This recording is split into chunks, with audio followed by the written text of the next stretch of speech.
indivisible, with liberty and justice for all.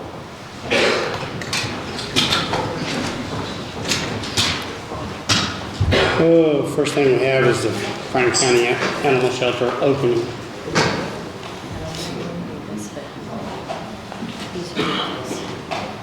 These two. Yep.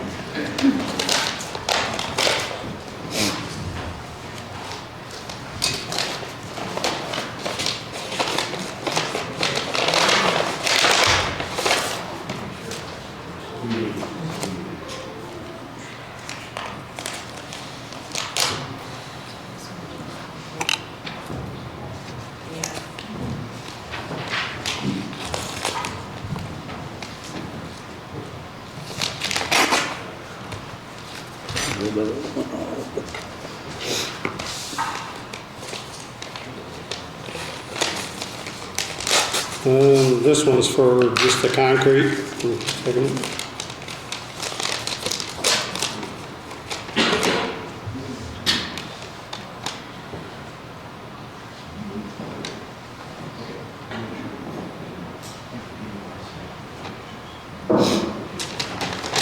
So is that 81,000?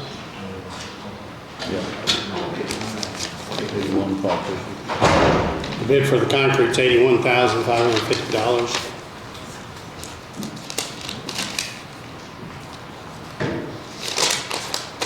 And this is for the framing, construction of the building. I think it's $120,240. Is that right? Kind of hard to read the writing.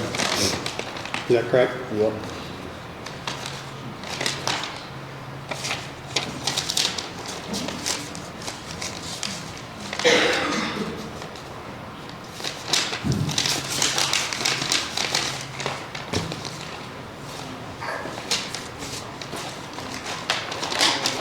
I think we have one more, don't we?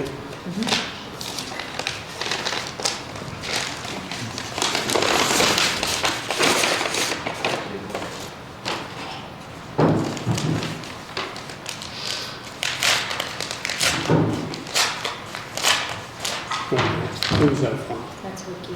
That's from Jerry Wiki from Carsville.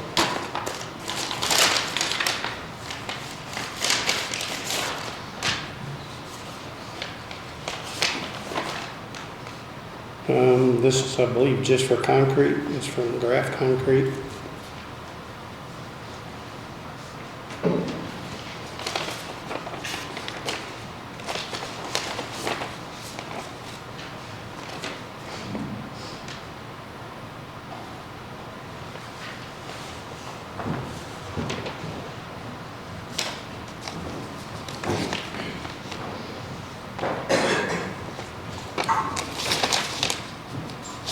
Just for the concrete work, they got $86,174. Hey, Kurt, would you take these and take a look at them and make sure that we're comparing apple to apple, if you don't care? Commissioner, who was the first bid from? Jerry Wiki from Connersville. Thank you.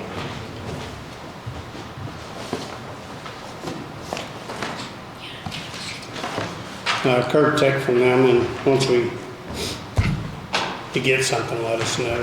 At the end of the meeting, we'll take a look. When do you need to know by? Pardon? When do you need to know by? Can you do it in an hour or so? Yeah. Okay. Mr. Patrick Ballard from Hoosier Start? Yes, please. Good morning. My name is Patrick Ballard, and I am with Nationwide Retirement. I represent the state of Indiana's Hoosier Start retirement plan. It's a 457 deferred compensation plan.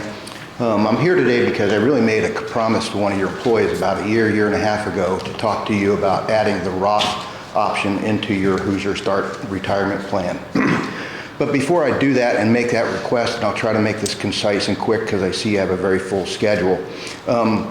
This county adopted the Hoosier Start retirement plan Nationwide took over the administration of this plan a couple of years ago.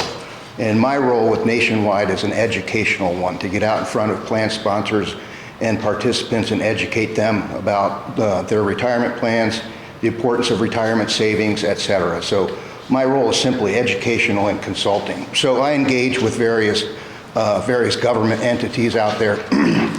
So what I'd like to share with you is that the Hoosier Start retirement plan is a really, really good retirement plan. You have the exact same one that state of Indiana employees have. It's a really low cost, very transparent plan, great investment options, great online access, great tools. With the state of Indiana, there's a number of built-in advantage or benefits to that, such that there's a retirement consultant available to participants. This person does not sell products, just simply sells advice, if you will. None of us with Nationwide actually sell any products. We just represent the plan. So as far as the plan goes, the investment options are really, really good. They're super low cost. The plan is incredibly transparent. The fees are very, very, very low, incredibly competitive. The one thing that the plan does not offer here for the county is the option to do after-tax contributions.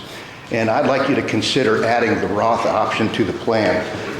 In doing so, adding the Roth is just a one-page form that says we authorize participants to be able to make after-tax contributions. After-tax contributions in Hoosier Start are very complementary to the PERF plan, the Indiana Public Employee Retirement Fund. This county has the defined benefit and the defined contribution plan through PERF. The defined benefit is an 11.2% contribution generally funded by the county. The PERF is generally a 3% or a mandatory 3% contribution. In PERF, that mandatory 3% contribution is an after-tax contribution. However, that money grows taxable. If you added a Roth feature to the Hoosier Start, it would be an after-tax contribution that grows taxable. So I've got some brochures I'd like to leave you, if you don't mind. It just has some glossies in here. I see that you also have one of the older Hoosier Start pamphlets in front of you. And and I'd like to leave with you the compensation agreement to add the Roth option to it. The other thing that I'd like to share with you is that my role with Nationwide is, as I said, was engagement of participants in the plan. This county, although it has an incredibly great retirement account through Hoosier Start, there is very, very little participation. Matter of fact, there are 4 employees in the county that participate in this particular retirement plan. So if there's any way that I could get in front of more people, try to educate them, engage them, and discuss the importance of retirement savings, and discuss with them the benefits and features they have that already exist in this county that is very, very underutilized, that can be made better.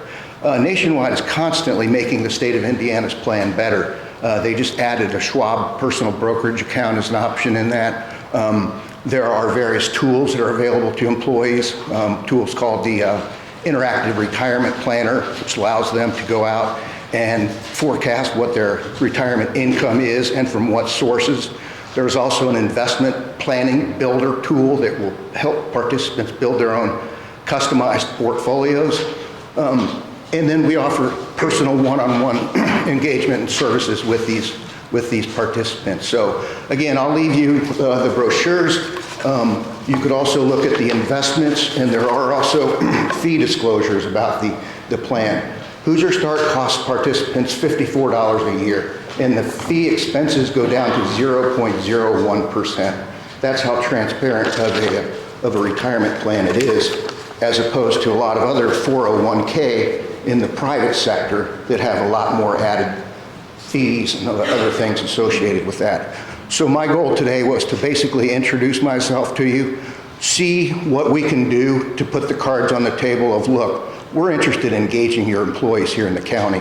There's very little participation, and I think there should be, even if people have outside retirement savings and whatnot. Saving through an employer is a really darn good way to start saving for retirement. So I don't know what I can do anymore other than what I've done, which is just try to come out and do what we call an on-site visit where we try to engage those participants and discuss if they're not in it, why they might want to be in it and so forth. So I don't know if you have any thoughts on that, but I would like you to consider just simply adopting the Roth. There's no cost or anything to it. It just allows employees that extra benefit of being able to put money in and grow it tax-free. And as I said, as I started, I did make a promise to one of your employees who asked me, hey, if you can get us to add the Roth, that would be a really wonderful benefit. So that's really all I have. Do you have any questions for me, please? Now, what we'll do, maybe the commissioners will have some meetings with the elected officials and see how many of them might be desired to, talk with the employees and see if they're interested. Okay, any recommendations to me as far as how to proceed with engagement of Franklin County? Yeah, we'll let you know. We'll have a meeting with the elected officials and see. Okay, can I drop off a couple, can I bring these up to you? Sure. All right. Can I chime in with the question? This is Commissioner John Heiss. I am attending via Zoom today, Mr. Ballard. So you need the commissioners to accept the Roth IRA option from the state. Is that what I understand? We first have to make that decision? Yes. And once we've made that decision, if an employee is already working with an investment professional, can they opt in through their own investment professional, or do they need to work directly with you? Oh, they could, it's totally optional for them. I mean, participation in the 457 through Franklin County 457 is completely voluntary. It just gives them an extra option to do a post-tax contribution versus a salary reduction contribution. And those monies within the Hoosier Start grow tax-free. As a matter of fact, a participant under age 50 can put up to $23,500 a year into an after-tax contribution and still be able to fund a Roth outside of the plan with their own financial advisor, which is kind of a backdoor way to be able to really fund after-tax retirement plans. Over 50, you could put in over $30,000 a year. So again, just adding the Roth is just adding an option to it and just making the plan a little bit more attractive, and maybe it'll drive more participation of employees, especially younger ones. You know, on that 11.2% defined benefit, you know, an employee doesn't get any benefit from that unless they're an employee for over 10 years. If they leave before 10 years, then all those 11.2% contributions are forfeited and then go back into the overall general plan. So anyone that's here as an employee for less than 10 years would be well advised to participate in the Hoosier Start retirement plan, because otherwise they wouldn't have a pension unless they work here for 10 plus years. And generally the PERF part of it has got a 5-year vesting. So the 457 also doesn't have the 59.5 age rule. So if an employee were to leave the county, they would have full access to that account without that early 59.5% 10% penalty. After 10 years.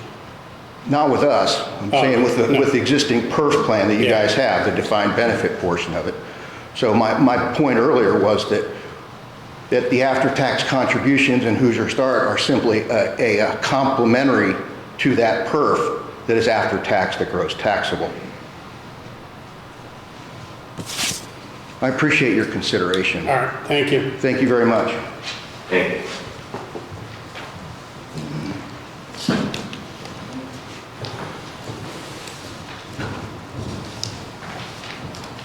Missy, you here? Good morning. Morning. Just a couple things. First and foremost, I'm here for our fourth quarter invoice. To have that signed for our payouts for the fourth quarter. It's $60,565. That's just our normal quarterly for payroll, any bills.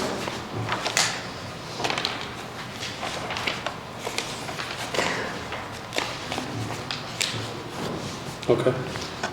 Then second is the third and final van that we requested in the 2024 budget.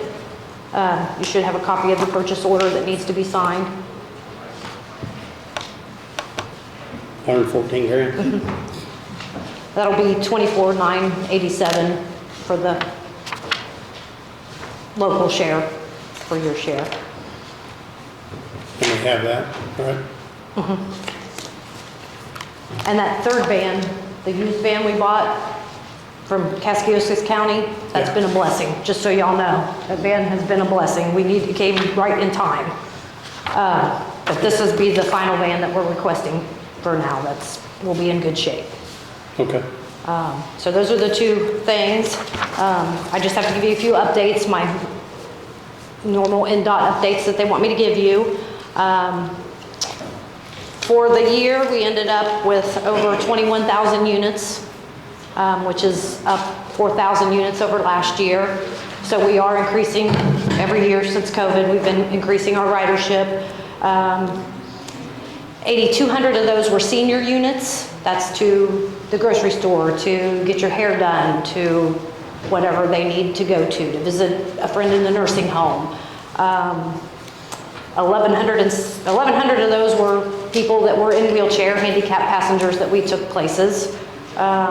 We had over 3,000 medical units, taking them to doctor's appointments, for the hospital, to the VA, wherever they needed to go.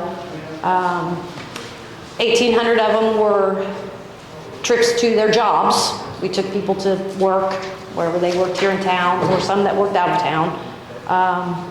And over 5,000 students to school, to summer jobs, to driver's ed, whatever they needed to go to. So our units are increasing really well since COVID.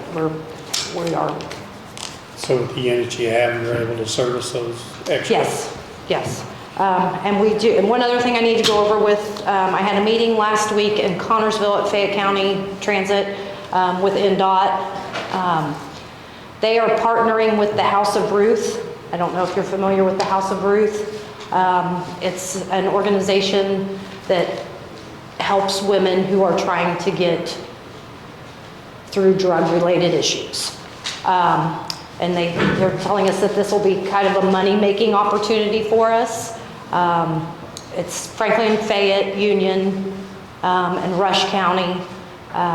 It'll be taking residents of Franklin County, if we have the capacity to take them, to like appointments that they might have with their doctor, maybe to get their medicine that they need while they're trying to break the addiction. And then if they have to stay up there, they have housing up there in Connorsville. So it might be to take them if they need to be admitted to stay for a little while. And it could just be where if we don't have the capacity to get them all the way to where they need to be, we would take them to Fayette County. Fayette County would transport them the rest of the way. It's kind of a joint effort between the 4 counties. But that's what that's for. It's for the House of Ruth to help women break their addiction cycle. So you're saying you get reimbursed for that? We will get paid for that. Yeah. They're getting grant money for it, so we will get paid for that. Okay, so you need a motion and a sign for the new vehicle first, Yeah. right? It's 114,000 change. Yeah, local share is 24. So And we have the local share. Go ahead. Do what, John? Okay. I was going to make a motion that we allow Tom to sign for the purchase of the new vehicle, the local share being $24,987 from Midwest Transit. John's made a motion here. I'll second the motion. All in favor? We also make a motion to accept Missy's quarterly report as presented. I'll second. All in favor? How long you out on that van, Miss? I mean, I know you tried for 2 years to get that one This one should be hopefully this summer. this summer. Yeah, they seem to be on track. No later than this summer, actually. I think the last email I got said maybe 3 to 4 months. Okay. So yeah, we're in good shape. Your roof done good? Your roof? Yep. Anything else? Nope. Nope. Thanks. Thank you. Mr. Palmer?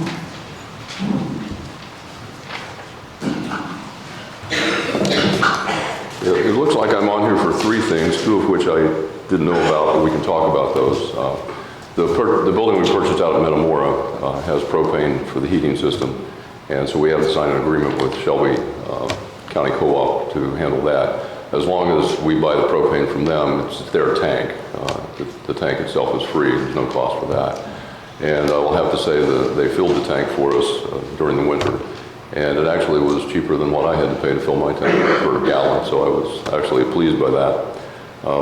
The second thing, the Hoosier Hills Regional Water District, we need to set up a payment program with them as well, and they required a $100 deposit. I think that Lease was working on that. I'm not sure we finished that yet, Lisa, have we?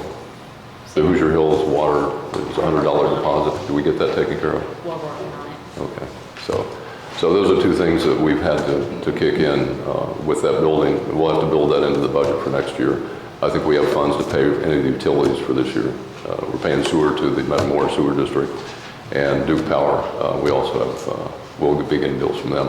But right now there's minimal use of the building, so the biggest payment we're making really is on a monthly basis is to the sewer district. It's like $86. So, but those 2 things are all set. The other 2 utilities seem to be set up as well, so we're good there. So this lease is $100 a year if you don't use 1,500 gallon. If you use 1,500, there's no tank fee, right? That's what it says anyway. Yeah, as long as we use that amount, and it's a 1,000-gallon tank, and I'm pretty sure we're going to use that. So, long term, though, I'm not sure whether we'll continue to do that or not. We'll have to look into it. We have to get an architect to take a look at the building and tell us what it's going to cost us to get the building ready to use for health clinic, things like that. And we may switch over to a different kind of heating system, but I can't predict that until the study comes back, and we haven't even started it yet. So. Okay. So the Hoosier Hills Water's not ready? The Hoosier Hills Water, that's again the water for the building there in Metamora. So they're our customers, and we're their customer. So. Okay. And then it says 4-H water and sewer. That's the big thing. So we've been going around and around trying to get prices and contracts signed. What we've decided to do is go ahead and administer these contracts as the way we've administered the contracts for the 4-H building, and that is to make the 4-H group a sub-recipient for these 2 projects. One is the water that's going in, and that's going to be with Burkhart's, and you should have a document in front of you that that's going to be about a little less than $200,000, which is our budget, and the sewer system is going to be a little less than $400,000, which was our budget. And these, if you remember, were projects that were in the HELP program that we went through last year and got approval from the state, and then the commissioners and council both approved that plan, and that's where these 2 projects are coming from. But to keep it consistent with the way we're handling all the other ARPA money, and this is still our ARPA money, it's not the state money that you gave us, is we're going to go through the normal ARPA process we set up to where we make them the sub-recipients. Then when the bills come in, they reference the fact that it's for these 2 projects, but they come directly to us, and then Carla will take care of administering that, and then Joe will send the checks, I guess. So right now we've got both those projects started. These contracts are signed. Those are with the 4-H group. They're not with the county, just as we've done before. So, does that make sense? Yep. And they're actually getting started. In fact, you've got I think a claim on here for the engineering portion of the sewer from Earth Tech. That's item number 10, I believe. So they're already starting the engineering, things like that. So I'm hoping we get it done in time for the 4-H fair, things like that. And we've been talking to 4-H people as well, and it's moving along. One of the good things that came from that whole program. With all the frustration I had, that was a good thing to get done. So. Any other questions, Jerry or John, online? So on the first one, I'll need a motion to sign this for Shelby County for the lease tank of the propane. It's like $100 a year if they don't use the minimum. Yeah, I'll make the motion that we approve the, signing the contract for the co-op lease tank agreement through Shelby County. Second Jerry's motion. All in favor? And this is ARPA money, it's not county, it's not coming out county general. It's ARPA at this point, so next year I'm not sure.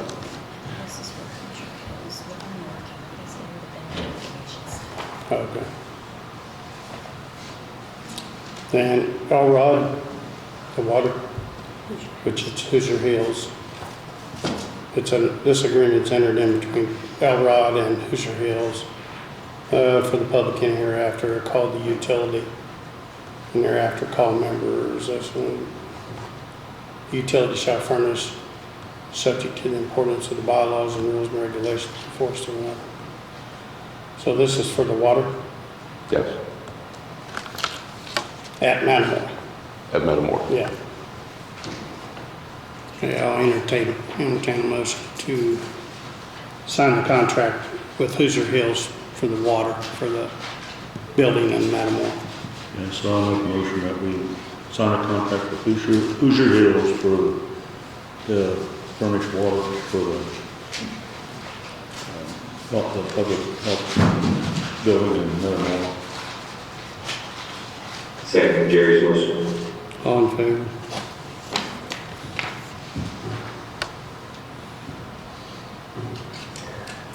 What else you got, John? Well, you need to sign the approval for the two projects at the park. That should be there, and it's the same process we did before. You three sign and approve that, and then we take it to council. Then at the next meeting next week, they do the same. So.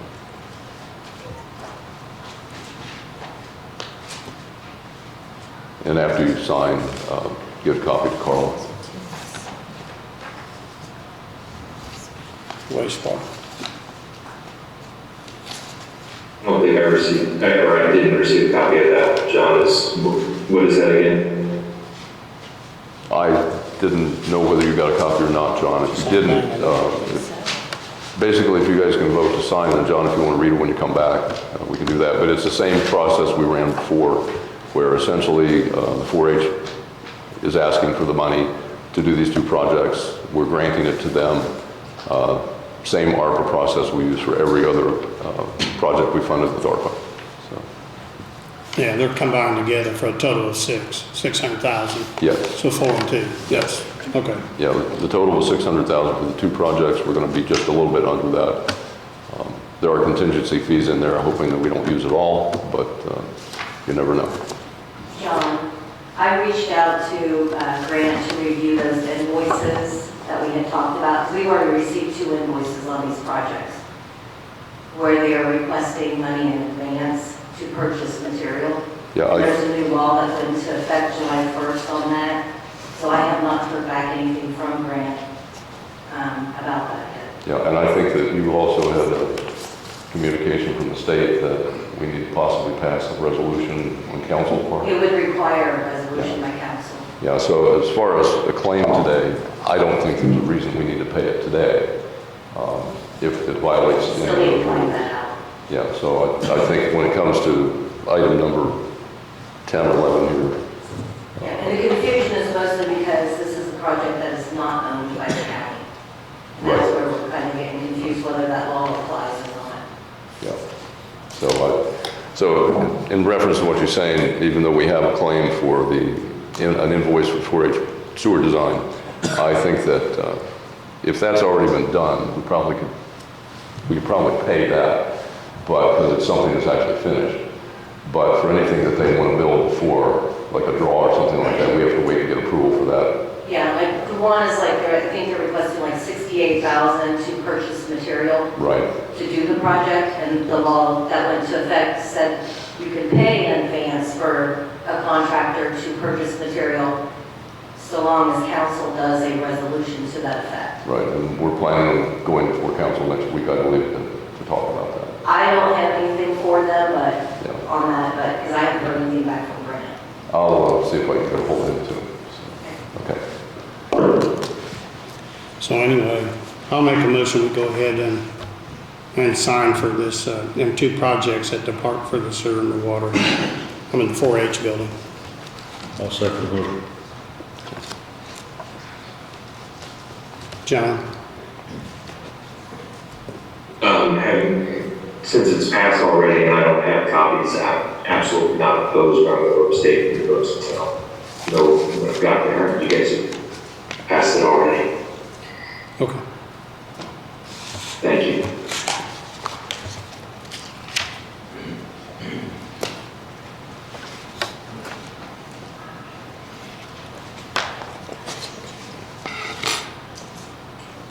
Well, thank you, gentlemen, I appreciate that, and I'll work with Carla to try to clarify the state's rules on what we can do as far as draws on projects versus having to have a real invoice. So, Okay. all right, Thank you, John. you're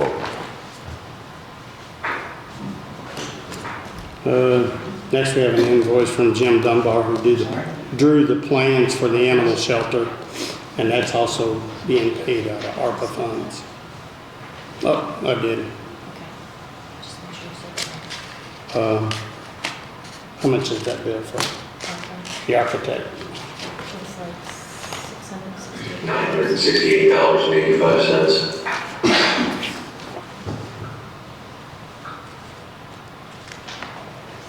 So I'll make a motion that we go ahead and pay that Jim Dunbar for the work that he done on the animal shelter. I'll second the motion. All in favor? I'm sorry, Greg and Debbie Reed, are they here? They want to vacate a portion of Goble Street, so can you come up and tell us what you got plans on? Yeah, we've lived there for 27 years, and there's about 1,000 feet of Gold Street that's on the map. And it goes down our driveway, and we live at the very end of the road. And there's the county takes care of so much, and then there's about an extra 900 to 1,000 feet of it that extends into our property. And we just wish to have it closed. We maintained it and worked it and kept it up for the last 27 plus years. And we just take it off get it out of your sight. Yeah, I think what we have to do is have a public hearing for vacation. The adjoining property owners will need to be notified by certified mail. Okay. And once we get those, we can schedule a public hearing and on a vacation for that portion. Okay, yeah, so it's just been a lot of maintenance on it over the years, and so we'll claim it more or less and part of the property, so. Okay, can you send out the certified letters, and once you get those back, bring them into the commissioner's office and we'll schedule a... Okay, now, let me have direction on this, just to the adjoining property owners? To the part you want to vacate. Excuse me? Yeah, to the part that you want to vacate, the adjoining property owners to the part you want to vacate. Okay. All right. Not the part the county's maintaining now. So it'd be just, well, according to the map, there's only one adjoining property owner that is concerned. So I send them a certified letter on a public hearing? Send him a certified letter that you intend to vacate that portion of the road. Okay. Okay. And then I'll return it to this office? Yeah, you can return it. And then we'll set a date to have a public hearing. Okay, great. All right. Thank you. All right. So does he have to do a, Don't you have to go ahead Public. and set it and then send out the certified with it so that people know? I don't know, does he have to public notice in the paper too? Does he? Yeah, you'll have to make a public notice in the paper too. We can set a date, a calendar. Greg and Denny's, obviously county surveyor.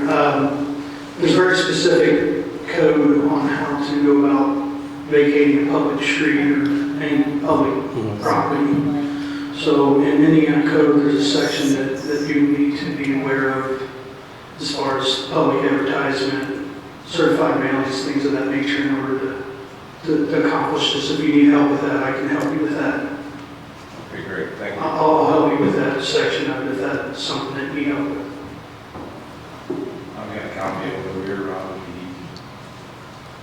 And so, Rob, if you can ask or work with Greg, it looks like on GIS I see the one property that Greg was alluding to that adjoins it, but there are 2 additional property owners that are right on the line. Like their property does not actually adjoin, but would be right at the beginning of the piece of lane that he wants us to vacate. So would he need to notify them as well? Anybody along the route, the section that he's wanting to vacate, those would be affected property owners that would need to be notified. So for instance, David Bussey, if it's along his frontage, he would need to be notified.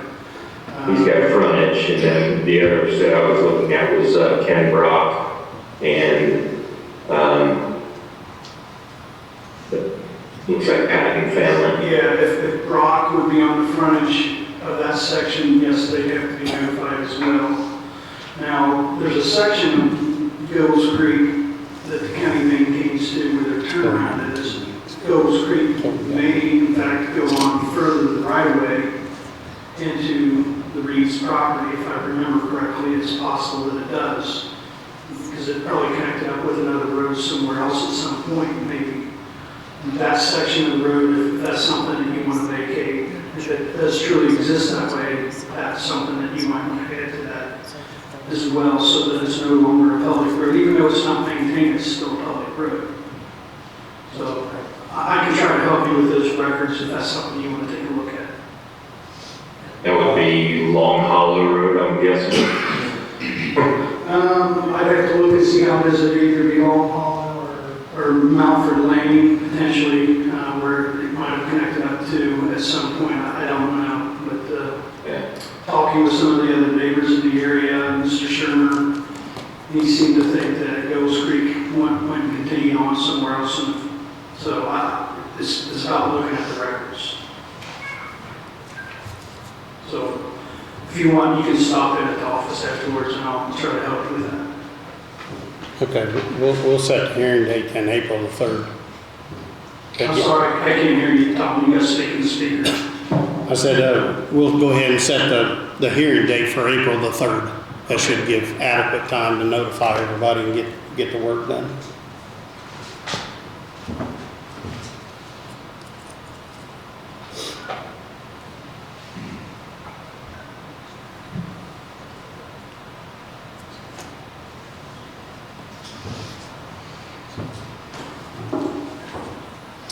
All right, thank you, Greg. Thank you.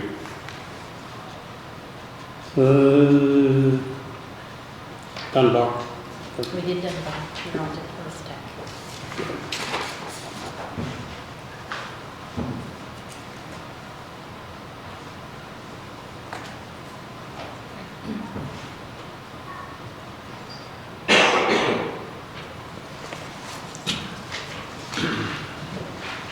It's like a $20,000 bill for Earth Tech to design the sewer system for the new 4-H building. Is this coming out of ARPA? It's coming out of the health department. Yes. Okay, I'll go ahead and make a motion that we pay Earth Tech for the design work that they've done on the 4-H building sewer system, $20,000. I'll second the motion. I didn't hear John reply. Is that ARPA coming out of the building funds? Yeah, John, it is. Ready money, ARPA, yeah. It's the health part of the ARPA. Got it. All in favor?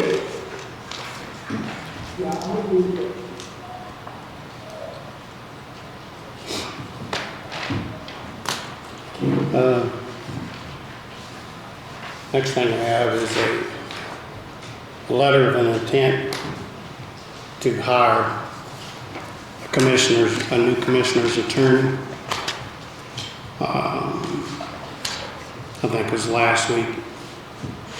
The commissioner's done interviews, separately and talked with Garrett Bascom and Jefferson of the Bascom Kaiser LLC law firm there in Lawrenceburg. So I'll make a motion that we sign a letter of intent to do a contract with Bascom Kaiser. I'll second the motion. All in favor? Tom.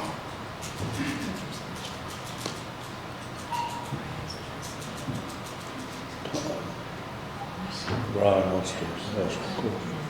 Yeah, So is this going to be a attorney for just the commissioner's office, or is this for the county? that's commissioners.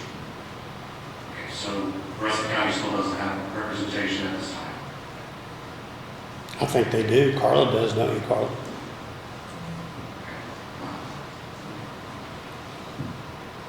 Yeah, we get into too many conflicts, Brian, when one attorney's trying to represent everybody.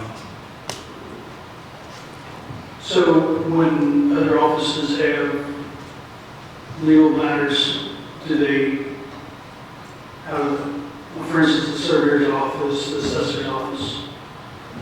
Who is their attorney? Is there another person that's on No, retainer for the county? no, it's on retainer from the county. I mean, you can contact any attorney that you want to talk to that would advise you.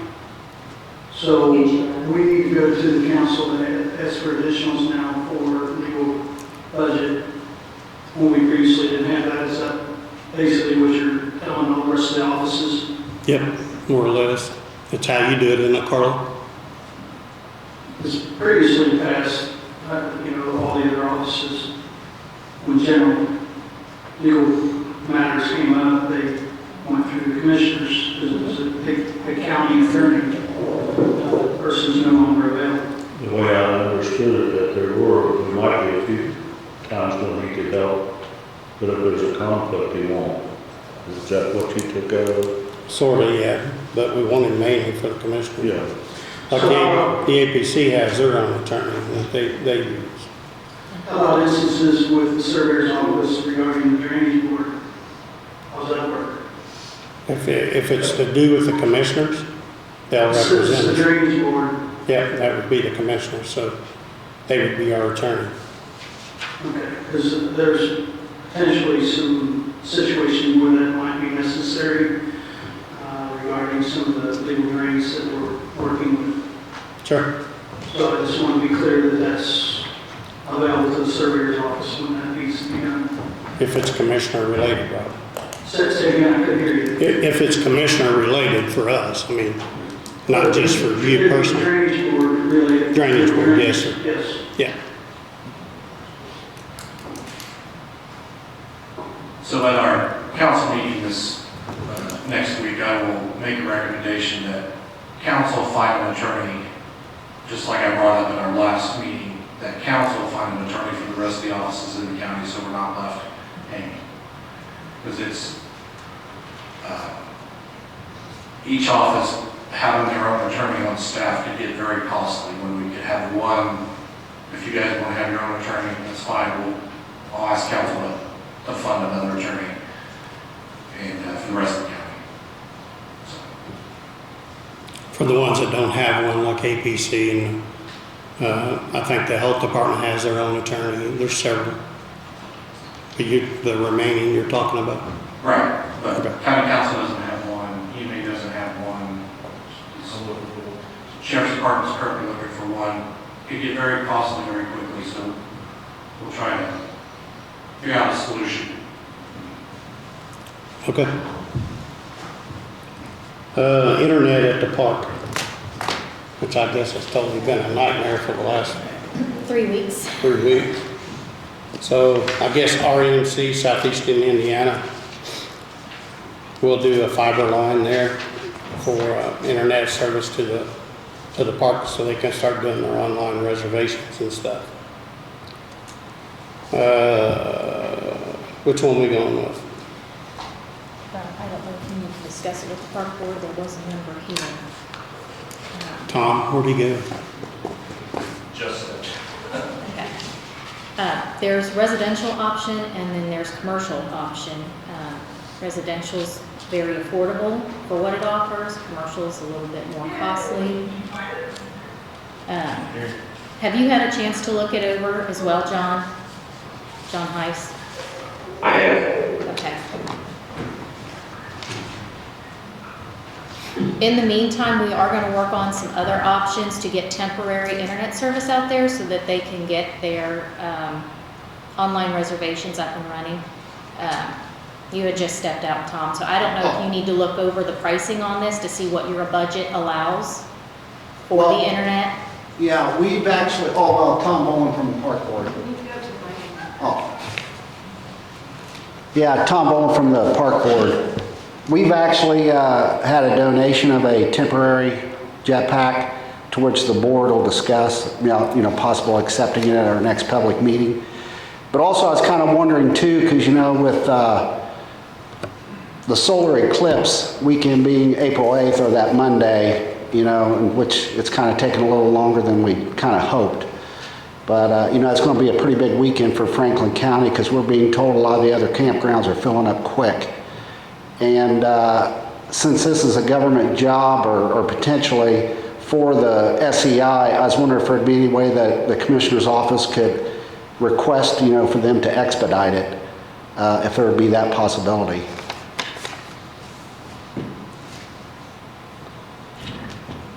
But we do have a jetpack temporary that was donated. Till we get this Yeah. temporary? Yes, yeah. So on this plan, which plan have you seen this, Tom? No, I have not. Seen it. But we'd have to take that before the board too, though. But Is residential good enough at 1 gig? I don't know. They're not going to allow a residential contract for a government entity. They're going to try, it's going to be a commercial rate. Yeah. Well, I don't John, think they're going to give us the option, will they? they did actually. He actually suggested we go with residential over commercial. Because there's like a lot of difference. A gig and a commercial is $349 a month. All the commercial is? Yeah. Yeah. Where the other one for 1 gig is $109. 109. I'm not an IT person, but, I see the big difference, but it would be good to have something that, whatever, a few months down the road or, that it not good enough or, I realize we want to save the, county money where we can, but like I said, I'm not an IT person, so if they say the residential would be enough, then. I think that's what they told you on the phone, didn't you, residential? Yeah, when I spoke with the representative at SEI REMC, he kind of actually leaned, because I even suggested, well, we'll probably have to go with commercial since we're a government entity. Yeah. And the response was, well, you can do residential if you'd like. Oh, okay, yeah, that'd be fine, 1 gig's 1 gig, don't matter if it's commercial or residential. Yeah. But I was just kind of wondering if there'd be any way, because I think I was told, 6 or 8 weeks or, We can ask. yeah. We can ask. Don Palmer, do we have any contacts with SEI or AMC that we can, or SEI Fiber that we can reach out to? Yeah, I do have somebody I can talk to, but I think that we're going to probably corroborate what Lease has already told us. But I can check with Kevin and find out. So I will do that, just to make sure. Okay. So as of now, found out the cheaper one. Oh, yeah, that's fine, yeah. We'll point that out at our next meeting, Okay. yeah.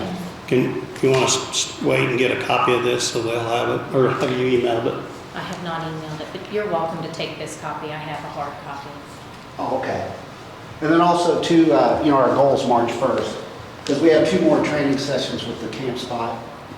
And that'll be this Friday, and then I believe next Monday. And then our goal is to go online March 1st. For all your reservations? Yes, yep. How soon will this go in effect? Be about six to 8 weeks before they get it all done, I reckon. Once the application's been submitted. So as soon as you guys approve at the park board what you want, let us know and we'll get this application submitted. Okay. I would say go ahead and get the application going and just do the residential, if that's plenty. They've already approved internet service 3 times, so if this is the option, then you guys can just sign the contract and get it going, because the longer we wait, the more issues we're gonna have. Okay, we'll get it going.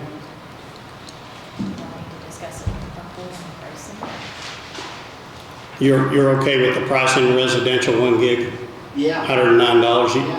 You've got permission from the park board to make, Yeah, we had a motion to, I think, well, the last time we did it, our motion was to, how do I want to say, basically, to get us online. I know it's You time. know what I mean, to basically almost anything we have to do, you know, to get this up and running. Because like I said, you know, with that solar eclipse, Yeah. you know, we're kind of, I've talked to 2 other park board members, they're all for it, so. yeah, yeah. So we'll go ahead and get it initiated at the $109. Okay.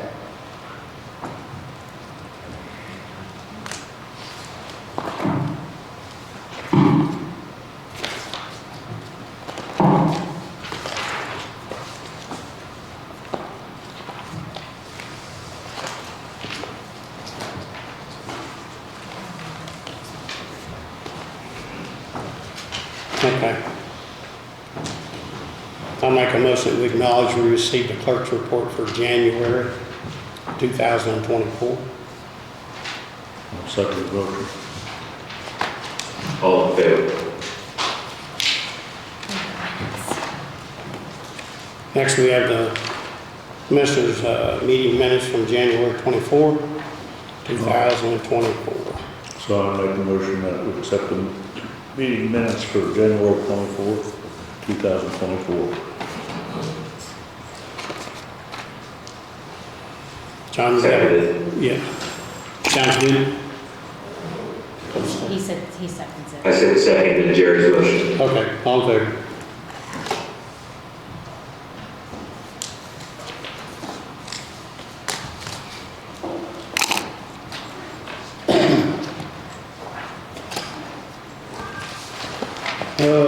Next is the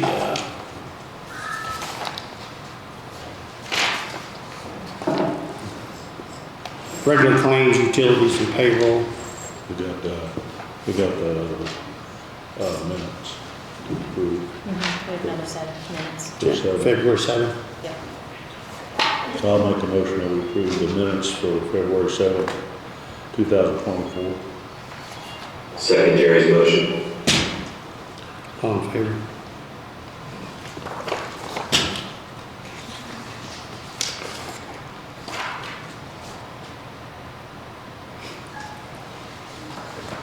We have record claims of $572,946 and a penny.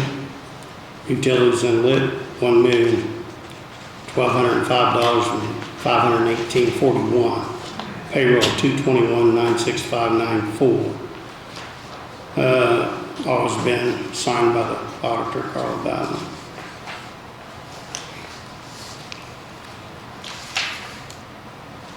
So I move to approve. Second Jerry's motion. All in favor?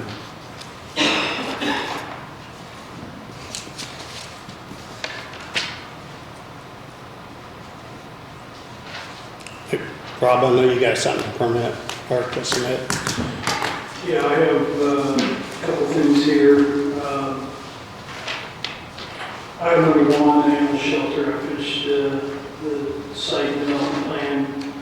We submitted to be able to go to tech review and to the ABC for the conditional use hearing. So I'd like for commissioners to take a look and accept that they're good with everything that's on that, so that we can submit that and keep that moving forward. Potentially the March meeting, so that you guys are on track to start doing everything and get approval to the plan and zoning. So that was issued this morning via email. Anybody needs ours, so I can make copies of it. It's 3 pages that are 11 by 17. I haven't seen it yet. You, Jerry? Yeah, I just looked it over a little bit. I think it's fine. Do we need to approve that today? I just wanted you guys to be aware, and if you're okay with it, I'll get this submitted to the ABC so that they can do the next thing that needs to happen. which is a tech review meeting. That's your project, Jay, it Yeah. looks, Yeah, I think it'll be okay. go ahead and submit it for the APC, but I'll get that on the cable so we can do what we need to do there. Second thing that I have is regarding the rear ditch. I have a proposal from TESCOM. They're making good strides with CSX. I had a teleconference with them about a week and a half ago, and they've tentatively accepted the design that I provided for that. However, they still wanted some geotechnical work done. They initially said borings, they agreed to test pits. So this proposal that you have is regarding TESCOM to go out and do the test pits, make full report, and we'll submit that to CSX. And the main thing is to understand where the rock is, the grade of the rock, so that they know the design will be successful in placing the water underneath the railroad. Once that's done, the next step will be issuance of permits to try to gain proposals or bids from contractors to do the work. And they've acknowledged that they're going to be responsible for half of the expense. So once we get bids, we'll know what kind of money that we need to begin to do assessments for on this project, or figure out how to finance the project, because there's not enough money in that fund to take care of this job.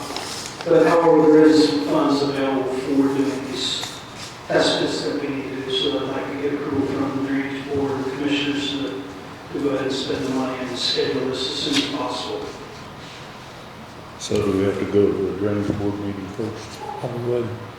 I don't even know how much money's there, do you, Carl? What? How much money's in that fund? I think there's around $7,000, something like that. I'd have to look to be certain, but there's more than enough. I think they have a price of $49.75.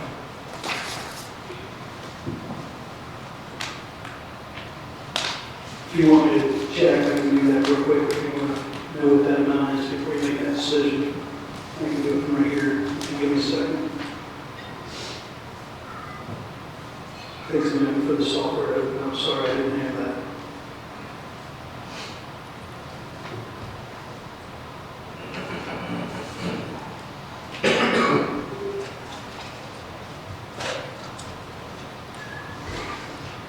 I think probably the times we really need to get this done for the farmers can get in their field, right?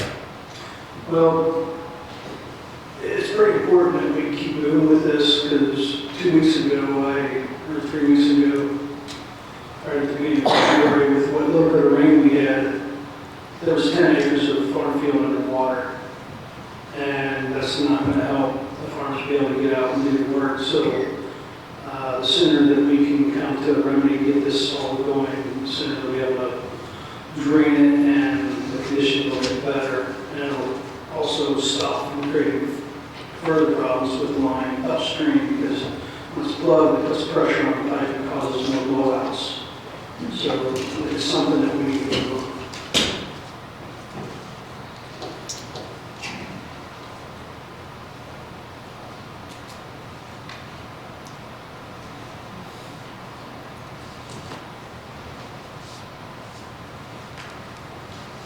Do we need to approve that, or is that, do we need to open a drainage board meeting and approve that as drainage board? Yeah, as soon as he finds out if he's got the money, we'll go to a drainage board meeting real quick. Okay. Yeah.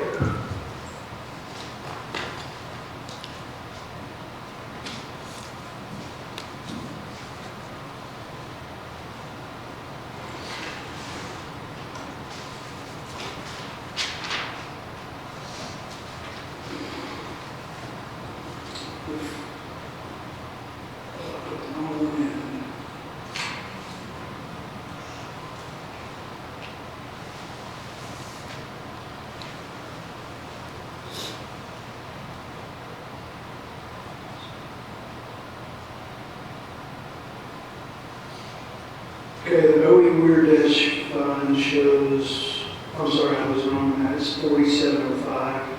80 is the current balance on that particular fund. So it's still enough It'll money. use most of what's there, but there's enough there to cover us. There's still enough money. Say again, I couldn't hear you. That's still enough money. Correct. 2975 is what's required, we have 4705, 80. So we have. Okay, I'll make a motion that we close the commissioners meeting and open the Franklin County Drainage Board meeting. Second. All in favor? So I'll make a motion that we go ahead and let Roth proceed with this so we can get it, keep it in motion. Pay Tescom $29.75. That's the correct amount that they have proposed. Chair's made a motion, I second. All in favor? Thank you. I'll make a motion to close the Drainage Board meeting and open Franklin County Commissioners meeting. Second. Favor?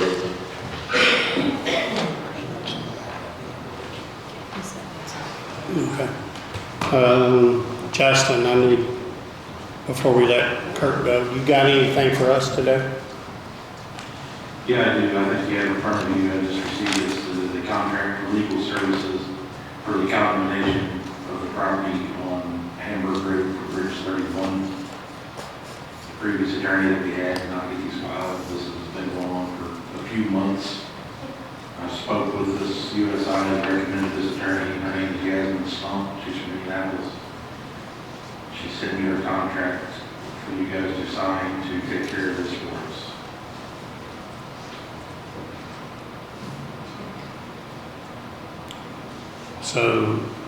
So we can have a letting on Bridge 31, this condemnation has to be done first because that's holding the bridge up, correct? Correct, it's all the process of.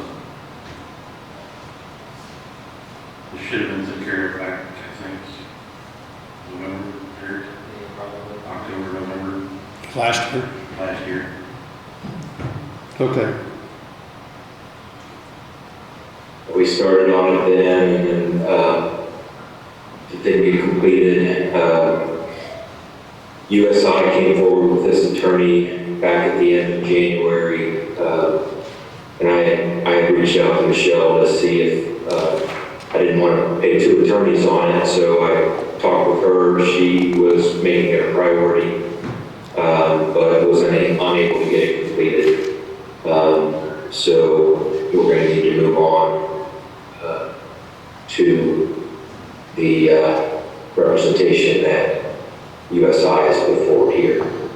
And I would make a motion that we sign the contract that Justin's presented for us to us today for the combination of Bridge 30.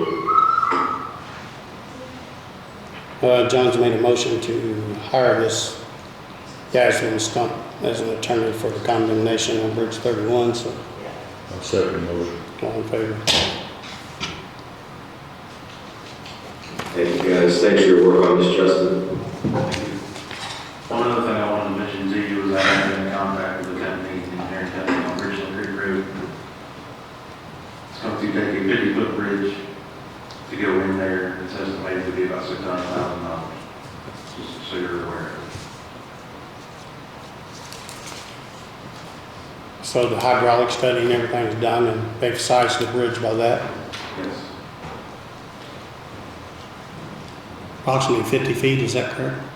50-foot bridge, 24 foot wide. And I have a skew on one end of 30 degrees skew, I think.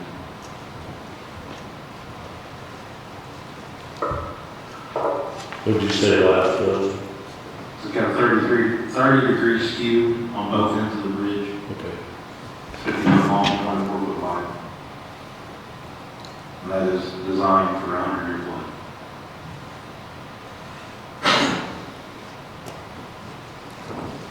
Well, to me, the next thing we'd have to get the money in place. I just wanted you to be aware of what was going on with it and know what we're looking at. Okay. Is that 600 start to finish? It seems to be from what our initial estimates are, yes. Okay, that's including concrete work, start to everything that the county's going to do. We would probably need something in writing for an actual price. I mean, Oh, this sure, is, I'm just making phone calls, trying to get the process started. And, that's numbers, if they're that, they're confident with the numbers. So just need council or somebody to figure out how to come up with money, and I mean, if we can get it working, I can get numbers in writing.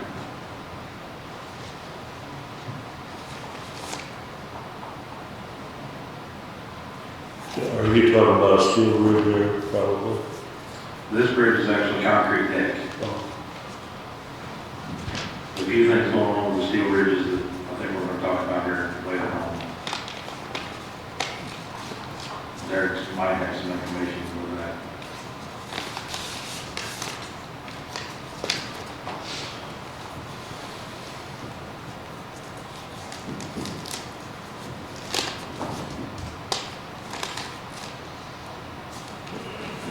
What do you have? oh, the concrete footers. You're saying the bid from Wiki's incomplete Yeah, for the framing. for the framing? That framing bed is, there's a lot of stuff missing on it.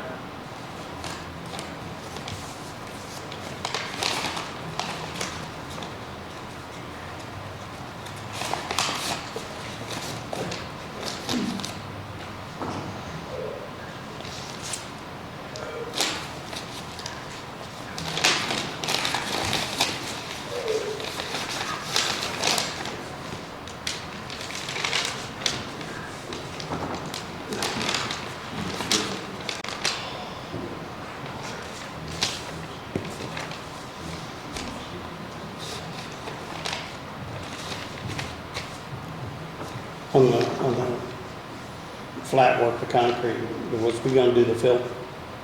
Because it's not in the bid. County's gonna do it. So the only one that's complete for the concrete is Graf concrete. Do you want to accept that bid? Yeah. We'll just get it started. It's $86,174 for the concrete. That's an excavation of the footers, the walls, flat work for the building, and all work to be done according to the plan provided by the county.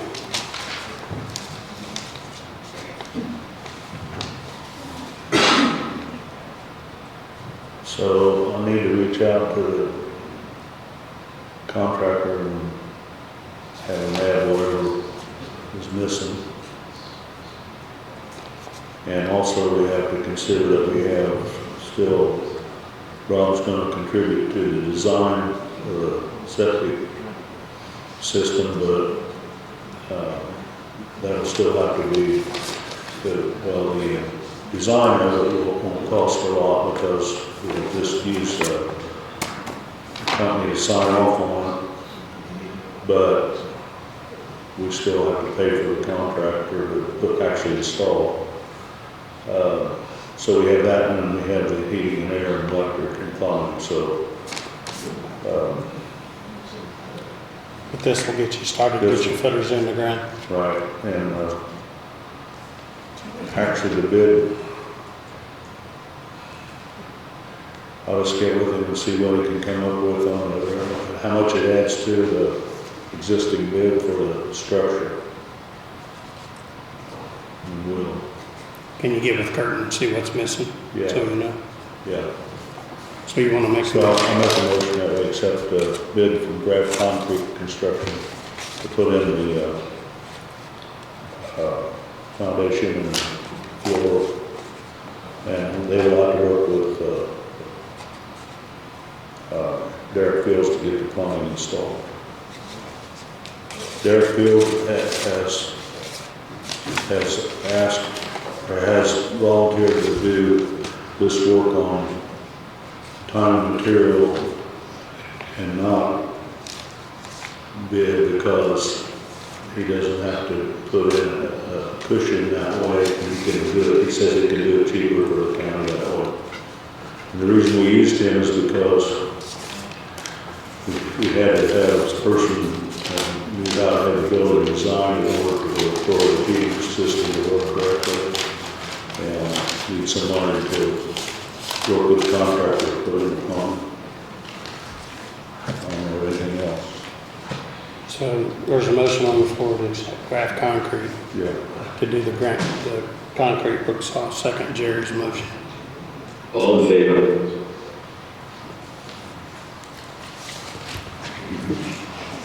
Derek, did you want to talk about the bridge, the steel? Or no, not, is it too early? It's not too early, I mean, it's whenever you guys want to talk about it. And I have some information from our inspectors. Sure, go ahead.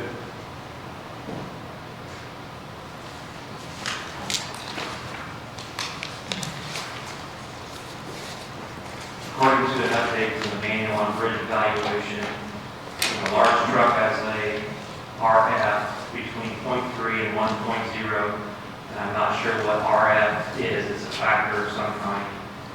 A safe posting load for that vehicle is required. The safe posting load is calculated with the following equation.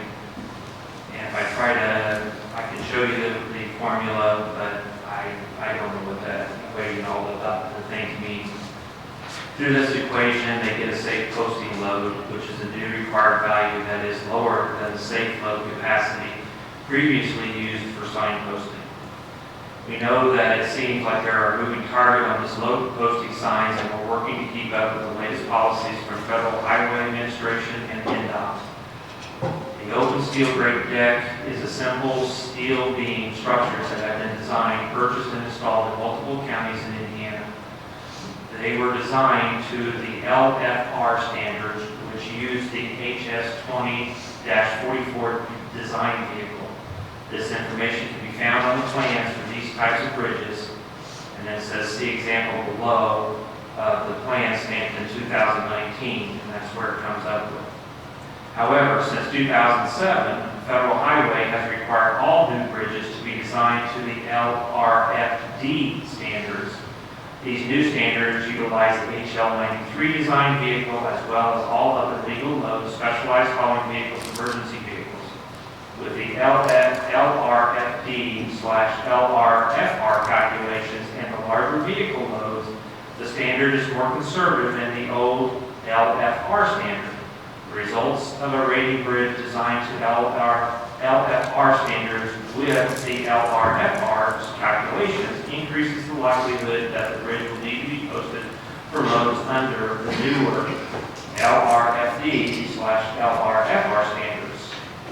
So now we have looked at a couple steel grate bridge decks, and some of them would not require posting if the steel grate deck is removed, shear studs are installed, and the structural concrete deck is constructed.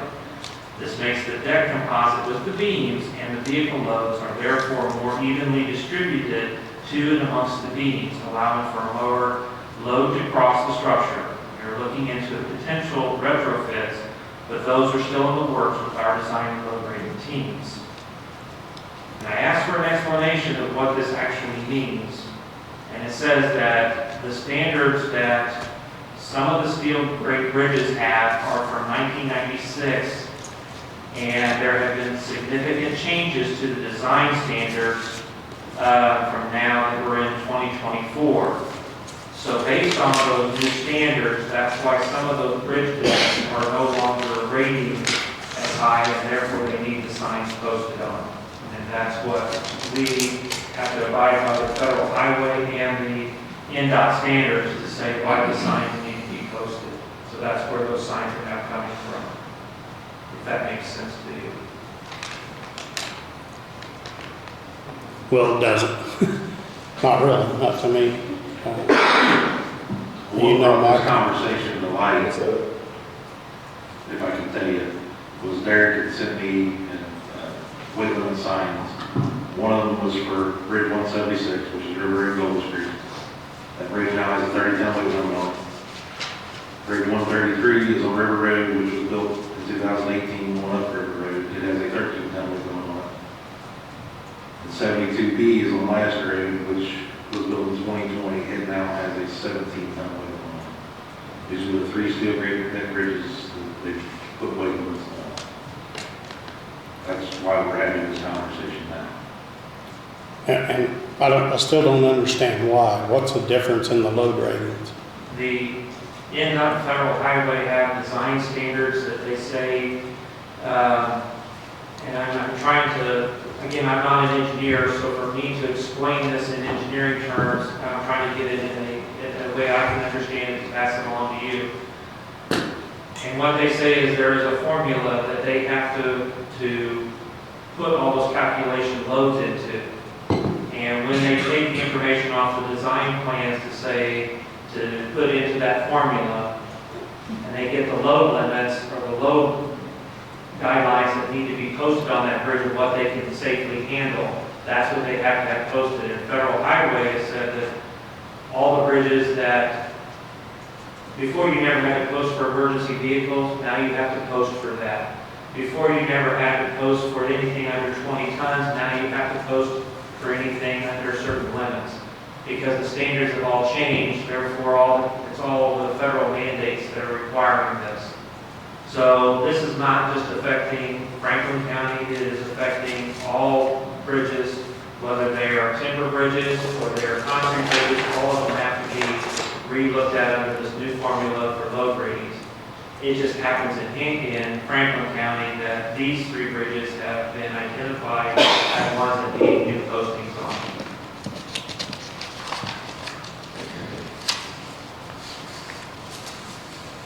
Yeah.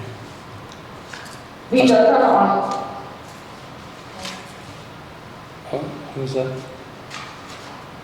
I still don't understand it on the load ratings. I mean, if the beams were designed to carry so much weight, or is it not the beams, is it, you're talking the steel deck? I mean, I think It's the steel deck, it's not the beams. And it's the way the steel deck is attached to the beams.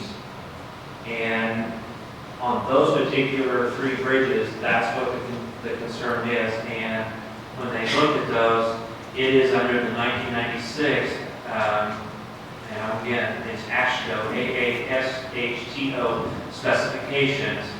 And this is what they designed to, the design manual of 1996. That has been changed to, since 2007, the Federal Highway required all new bridges to be designed under a new standard, and these are well before that. So it doesn't meet the guides, or it doesn't meet the calculations when they come in with that equation. That's the problem that we're running into. So we looked at a couple of those, and we said if we take the steel deck off, there is a possibility to still use the beams and not have the signs, or we can just post it with the signs and leave the decks there. We're not saying the bridge is bad, it's just saying that you have to have a posted weight limit on it now, whereas before you didn't have to have it posted. But I think, Derek, all the steel deck bridges are attached the same on the beams. They're all welded since years and years and years ago. I don't disagree with that, and I'm not sure what their standards are, but based on the design standards that we have, as far as what's in the manuals, that's what we have to go off of, and that's what we have to report back with.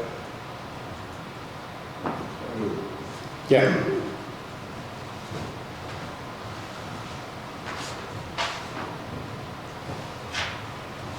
So I'm Michael Lemons, one of the owners of Greenwich Bridge, and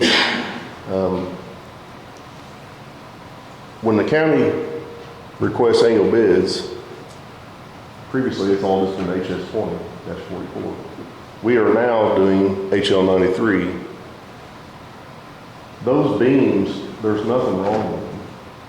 I mean, and the metal deck being attached to the top of them, welded down, the beams are designed to carry the loads. The deck has nothing to do with making this faulty.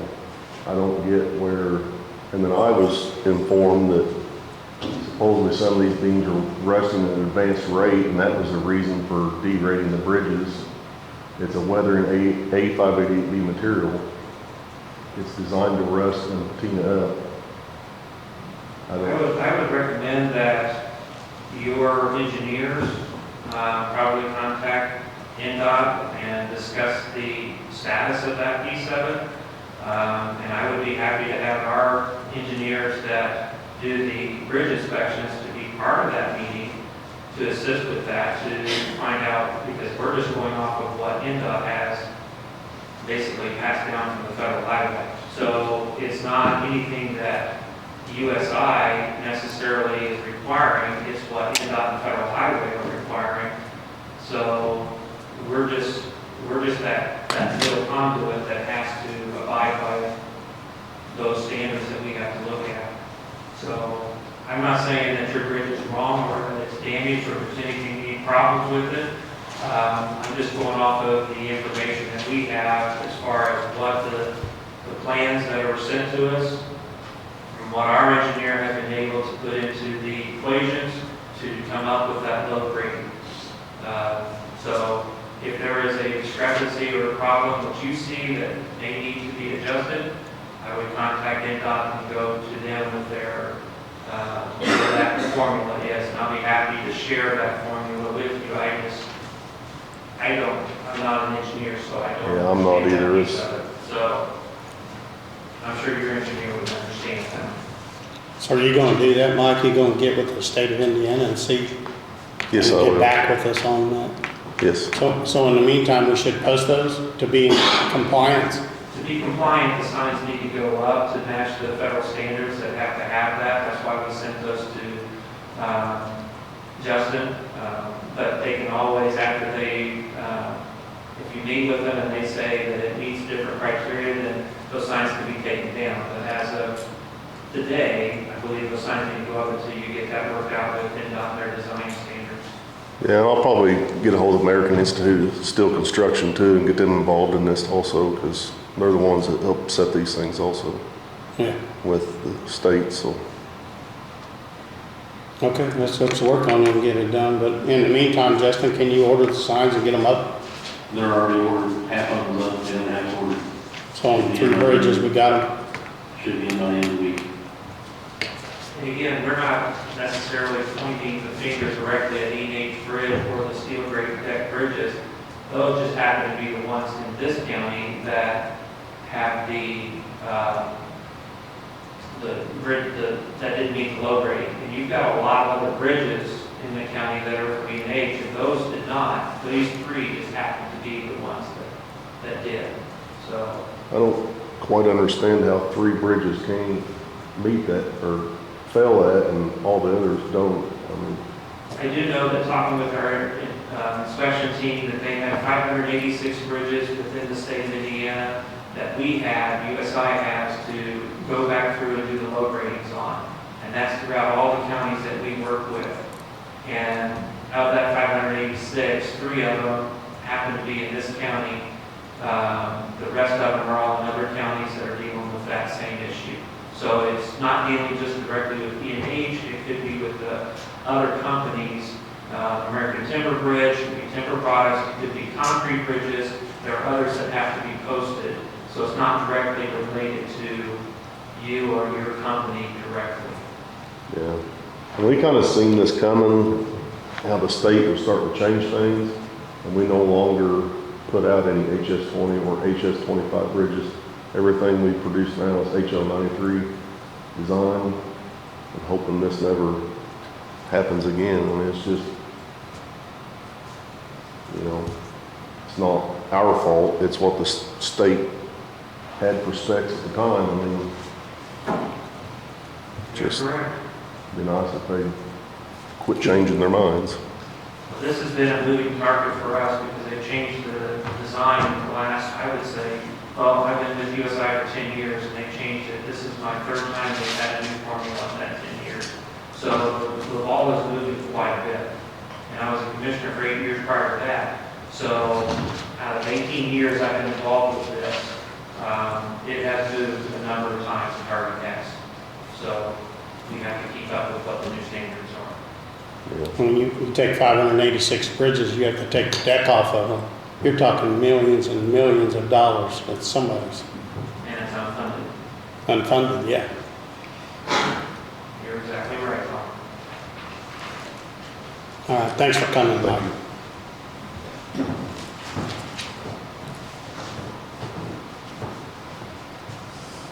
That's it, right? I make a motion to adjourn. Last second. Guys, before we adjourn, there was a question that came up regarding the drainage board. I need to make sure we're okay on this. There was a question that could get pushed on regarding whether or not we can open a drainage board meeting without advertising. So can we do that? And if not, then, what I'd like to do is make a motion as commissioners that we allow Rob to move forward with that project and approve any invoices at the next advertised drainage board meeting. So, as I've been looking through the law, or Indiana code as I can, after that question came up, and I don't see that we can open a drainage board meeting without advertisement. It doesn't mean that it's not in here, but what I've read through so far says that we cannot. So I think we need to back up. As I said, I'll make a motion that we allow Rob to move forward with CSX and the Weir Ditch project, and that we would approve his invoice for that at the next drainage board meeting. Makes sense to both of you? Yep, that's all. And I'll find out too today whether that is right or wrong. Yeah, I've been looking through it since the question was raised in chat online as to whether or not we could do that. I haven't found yet that we can, so I would just, again, I'll make a motion that we approve Rob moving forward, and then we'll approve the invoice for the same as presented today at the next scheduled drainage board meeting. Okay, I'll second that. Okay, okay. Thank you, guys. Could I request that we have the next drainage board meeting at the next commission meeting? Sure, we'll. All right, we'll advertise for that. Thank you. Thank you. Have fun, John, in Florida. Yeah, we're working on it. Got Disney out of the way yesterday so I can enjoy the rest of the trip.